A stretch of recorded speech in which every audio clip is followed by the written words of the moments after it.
El títol segon ens parla de la corona.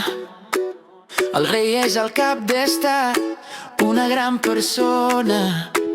La seva funció, la més important, arbitra i modera el funcionament constant.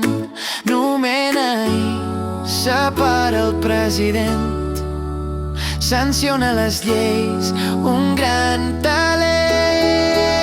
Perquè la Constitució és la clau. El títol tercer ens parla de les Corts Generals i el seu gran cau.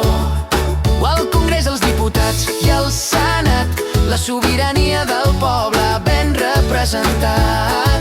Oh, oh, oh. El Senat és la Càmera de Representació Territorial. El Congrés és la cambra baixa, una gran realitat.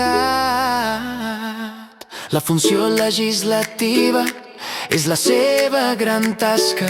També controlen el govern amb una gran màscara.